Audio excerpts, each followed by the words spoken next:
Welcome to another Roll4Kit mini podcast for Gen Con 2014. What we've got here is Subdivision. That is what we've got here. Explain it to me. Now, this is not an expansion for Suburbia.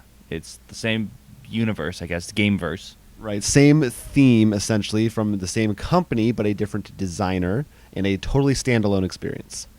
Yeah, and we actually got our hands to also playtest it, as well as you can see here. Get it?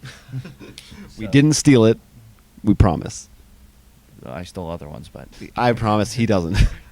But let's So- take a look at what's inside. I would love to, First, although I've seen it. here's our board. Or, here's the board we played with, I should say.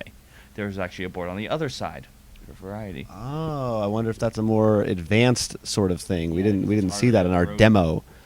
So the way this works more is you see there's different hexagons with little weird shapes and with minus symbols in them.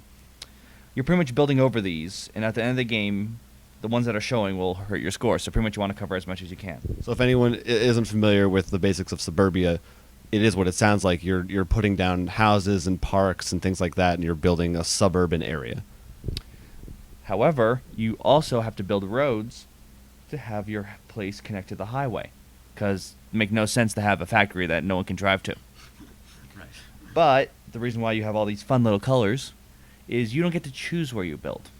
You have to roll this nifty little die.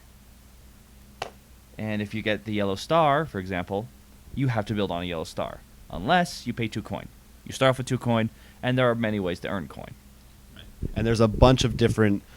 Basically, every time you put down a tile, it has an effect, but the effect does not trigger until you put a tile next to it.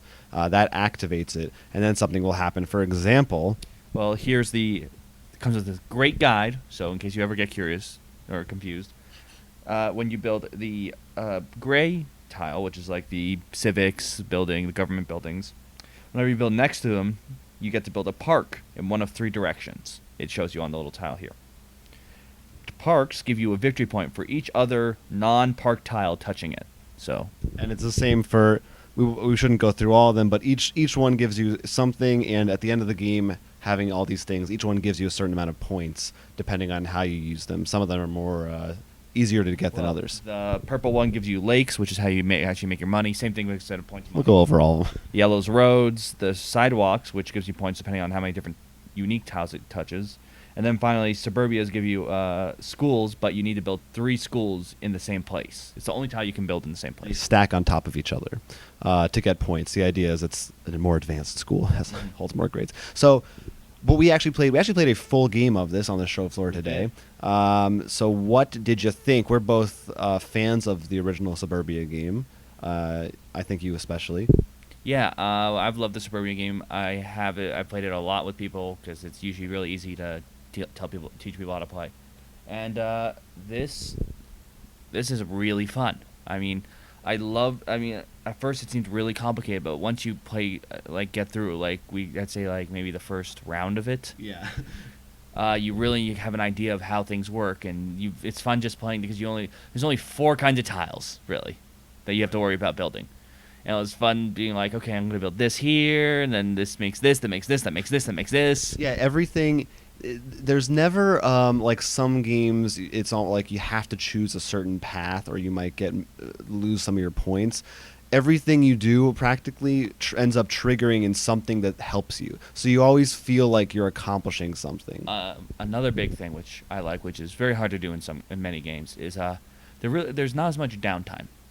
Like you're all doing the same thing at the same time. Because we didn't even say this is really a drafting game. Right. It's like 7 Wonders. So the way you get the tiles that you build is you have a stack, and each turn you take one and pass it to the next player, and so on and so forth. Which like you said, you're all going at the same time. Definitely cuts out downtime. Yeah. So I wasn't really looking forward to this game. Although I love Suburbia, I sort of felt like we had that theme already, and I didn't see enough differences in this that I was too super excited about it. But having played it, it is very different. It manages to feel just like a lighter version of Suburbia, but being different enough to make it interesting. And I thought it was a lot of fun, and I definitely want to keep playing it. it's and definitely a good, like, Suburbia is not hard, but this is definitely simple, easy to pick up and play with your friends or family. I had a good And time. I do know because we actually talked with the creator. Mhm. There are also different game modes. Like you actually put take some of the lake tiles to make a river through the tile first before you start building. He even told us some of the creative processes. Like for example, it used to be that you can't build a tile if it wasn't connected to the highway, which turned out to be really hard because someone would be like, "Oh crap! It turns out this is not connected to the highway," in which backtracking was nearly impossible. So instead, he made it so you get 5 points for each tile that is, Right. which I really like because it's not really a minus. It doesn't make you feel bad. You're just getting points. Yeah, and I like that they took into account that, a lot of games don't do that, and you get penalized for it, and it could be annoying. So I definitely think that this is, as far as different versions of games go, like there have been a few. This is definitely a successful one. We've only played it once. We have yet to really get the in depth and fully figure out the strategies and all that kind of thing. But excited to introduce it to other people too. Yeah, no, I'm especially people who some of my friends who maybe not as big into games. This is definitely the perfect companion to play along with them. We recommend it. Check it out. Get your hands on it if you can. If you have any thoughts on it, if you've played it or anything else, you can email us at rollforcrit@gmail.com, or Or don't forget our Twitter at Roll4Crit, which we will continually be posting more news from Gen Con tomorrow. lots and lots and lots. And you can find many more Gen Con videos and other news and buy lots of games on our website, rollforcrit.com. Thank you so much for watching this mini episode. There will be more. See you soon.